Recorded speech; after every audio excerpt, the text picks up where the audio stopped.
안녕하세요. 시발부동산입니다. 지금까지 여러 지역을 돌아다니며 임장 영상을 공유해드렸는데요. 이제는 임장 영상과 더불어 부동산 이슈 소식도 함께 전달드리고자 합니다.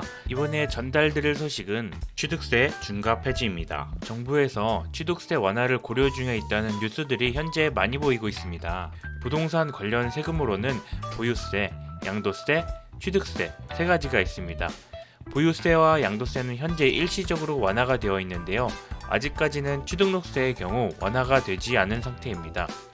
현재 취득록세의 경우 1주택과 비조정 지역의 2주택까지는 1에서 3%, 조정 지역에서 2주택 이상 취득 시 8%, 3주택 이상과 법인의 경우 12%의 취득세를 부과하고 있습니다. 이는 집은 한 채만 보유해야 한다는 정부의 입장으로 다주택 소유주들의 부동산 거래를 막는 부동산 규제 정책입니다.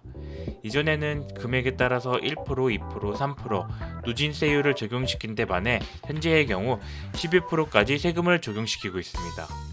금액으로 따지면 이전에는 5억 매매 시 1,500만원의 세금을 냈다면 현재는 6천만원의 세금을 내게 되는 셈입니다.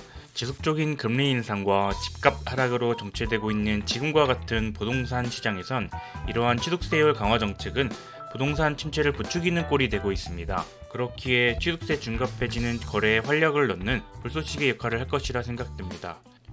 하지만 정부는 논의된 바 없다며 반박의 입장을 표명하긴 했습니다.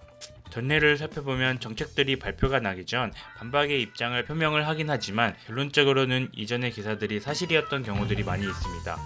그렇기에 현 부동산 시장을 고려해봤을 때 취득세 중과 폐지에 관한 어느 정도의 기대감은 가지고 있어도 나쁘지 않을 것이라고 생각합니다. 그렇다면 취득세 중과가 내년 초에 폐지가 된다면 언제부터 적용이 될까요? 중과 폐지가 확정된 후 주택을 취득하는 분부터 적용이 됩니다. 취득이라 하면 쉽게 말해 잔금을 지급하는 시기를 말합니다.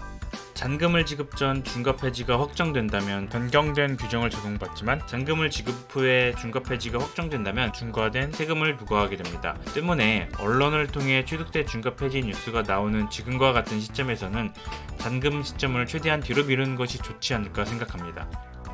그렇다면 취득세 중과 폐지에 관한 국민들의 반응을 살펴보겠습니다. 취득세 중과 폐지에도 하락한다는 큰 방향을 막지 못한다. 고금리의 전세가 폭락에 누가 추가로 사겠는가? 급매물 몇 개만 사라질 땐요. 불난 집에 물 한 바가지 무슨 소용이 있겠소. 악법 종부세 폐지하라. 팔아서 소득 생긴 것도 없는데 종부세 때문에 못 살겠다. 빚내서 세금 내고 있다. 이러다 다주택자 소득지원 방안 나오겠다. 문제는 금리지 다주택자가 아니다. 경제의 활성화를 저해하는 세금 중과는 폐지가 마땅하다.